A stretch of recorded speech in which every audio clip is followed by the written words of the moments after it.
মসজিদে নববী শুধু মদিনা না, মদিনা ছাড়িয়ে গোটা একটা বিশ্ব তৈরি করেছে সুন্দর শান্তিপূর্ণ সমাজের। আর এখন দেখেন মসজিদের পর মসজিদ হচ্ছে, মসজিদ দোতলার পর তিনতলা হচ্ছে, তিনতলার পর চারতলা হচ্ছে, টাইলস হচ্ছে, এসি লাগানো হচ্ছে, সব হচ্ছে, কিন্তু শুধু মসজিদগুলো হেদায়েত শূন্যই হয়ে যাচ্ছে। কেন?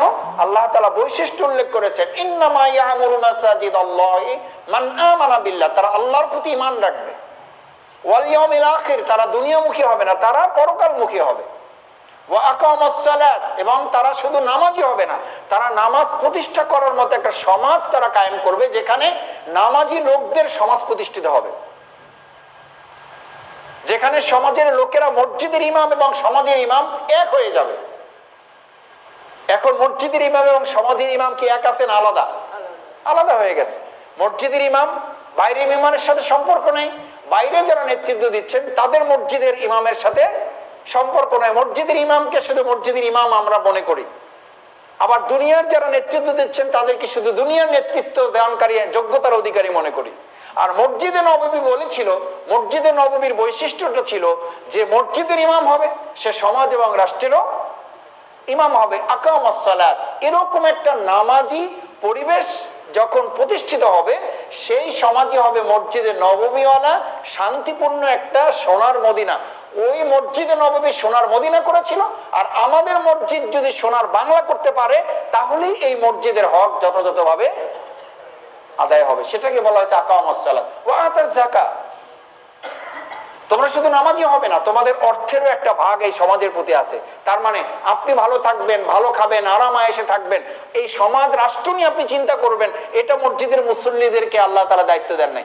মসজিদের মুসল্লিদেরকে আল্লাহ তাআলা দায়িত্ব দিয়েছেন তুমি ভালো থাকবে, এবং আল্লাহ রাসূল সাল্লাল্লাহু আলাইহি ওয়াসাল্লাম এটাকে এত গুরুত্বপূর্ণ মনে করেছেন, তুমি তরকারি রান্না করলে পারতপক্ষে ওখানে একটু ঝোল কমাই দাও না বেশি দাও, বেশি কি করা যায়, তোমার মতো না পারলে একটু ভালো রাখা যায়। কলা খেয়ে যদি কলাটা আরেকজনকে না দেওয়া যায় তাহলে কলার খোসাটা বাইরে দেখে তাকে না ফেলে ওটা লুকিয়ে ফেলো, কারণ তুমি দিতে পারো না, সে খেতে পারছে না, ওটা দেখে যেন তার মধ্যে কি না হয়, কষ্ট না হয়। সুবহানাল্লাহ, এটা ইসলাম।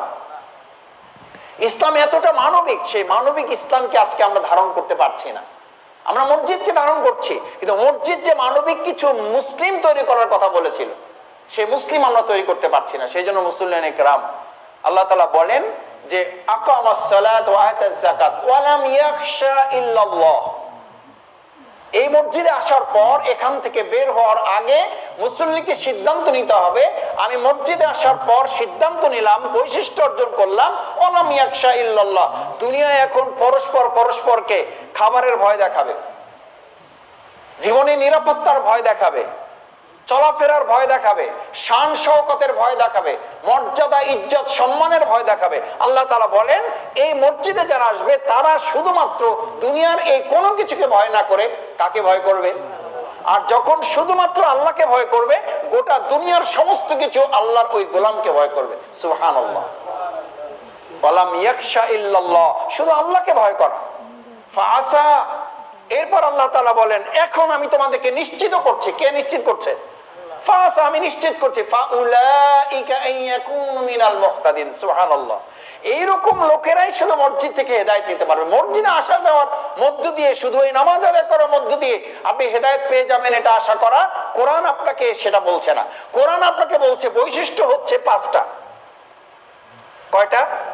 5টা। নাম্বার 1, প্রথম বলেছে আপনাকে মান আমানা বিল্লাহ, মসজিদ আসার পর শুধুমাত্র এক আল্লাহকে বিশ্বাস করা, এক আল্লাহর উপর নির্ভরশীলতা, এক আল্লাহর উপরে তুমি আস্থা ভরসা স্থাপন করা। ওয়াল ইয়াউমিল আখির, দুনিয়ার জিন্দেগিকে অগ্রাধিকার দেওয়া নয়, পরকালমুখী জীবন ধারণ করা। ওয়া আকামাস সালাত, তুমি নামাজ পড়বে শুধু না, নামাজের একটা সমাজ তুমি প্রতিষ্ঠা করবে। ওয়া আতাজ যাকাত, তুমি আরামায়েশে থাকবে শুধু না, তোমার সম্পদ যেটা আছে সেটা গরিবদের জন্য, দুস্থদের জন্য, যারা একটু অসহায় অবস্থায় আছে তাদেরকে তুমি ছাবিল করবে। এরপর আল্লাহ তাআলা 5 নম্বরে বলেন ওয়ালাম ইয়াখশা ইল্লাল্লাহ, এরকম মুসল্লিরা এক আল্লাহ ছাড়া আর কাউকে ভয় করবে না। এরপর আল্লাহ তাআলা এখন এই 5টা বৈশিষ্ট্যের অধিকারী লোকদেরকে বলেন ফাসা, আমি তোমাদেরকে আশ্বস্ত করছি, নিশ্চয়তা দিচ্ছি, ফাউলাইকা আইয়াকুনু মিনাল মুহতাদিন। এরকম ব্যক্তিরা যখন মসজিদ থেকে গুণাবলীগুলো অর্জন করবে তখন সে মসজিদ থেকে হেদায়েতের অধিকারী হবে। আর যে ব্যক্তি হেদায়েতের অধিকারী হবে, দুনিয়ার আর কোনো কিছু তার না পেলেও তাতে তার কোনো দুনিয়াতেও ক্ষতি নাই, পরকালেও তার কোনো লোকসান হবে না। আর মসজিদে আসলাম, মসজিদ থেকে বের হলাম, নামাজ আদায় করলাম, সবই করলাম, কিন্তু এই বৈশিষ্ট্যগুলো আমার মধ্যে অর্জিত হলো না। আমি আল্লাহর প্রতি বিশ্বাস দৃঢ় করতে পারলাম না, আমি পরকালমুখী জীবন অর্জন করতে পারলাম না, আমি নামাজ প্রতিষ্ঠা করার মতো একটা সমাজ আমি প্রতিষ্ঠা করার কাজ আমি করতে পারলাম না, আমি চেষ্টা করতে পারলাম না। ওয়াতাজ যাকাত, আমার সম্পদ আমি এই সমাজ রাষ্ট্র বিনির্মাণে সুন্দর মানুষ কিছু তৈরি করার জন্য, মানুষের সুখে দুঃখে তাদের পাশে আমি দাঁড়াতে পারলাম না। আল্লাহ তাআলা বলেন তাহলে তোমার উদ্দেশ্য সফল হবে না। আমি যে উদ্দেশ্যে মসজিদকে নির্মাণ করেছি, আইয়াকুনু মিনাল মুহতাদিন, যেন এখান থেকে তোমরা হেদায়েতের অধিকারী হতে পারো। সেজন্য সম্মানিত মুসলিয়ান ইকরাম, আসুন আমরা আজকে চেষ্টা করি, মূলত আমাদের এই জীবন ক্ষণস্থায়ী, এখানে আমরা কেউ থাকতে পারবো না, এখান থেকে আমাদেরকে চলে যেতে হবে। এই জীবন আমাদের খুবই অল্প সময়ের জন্য, এতটাই অল্প যে আমরা কেউ জানতেও পারবো না। আমার জীবনটা ইন্তেকাল করেছে, আমরা সবচেয়ে বড় আফসোস করছি সবাই মিলে, সবচেয়ে বড় আফসোস করছি।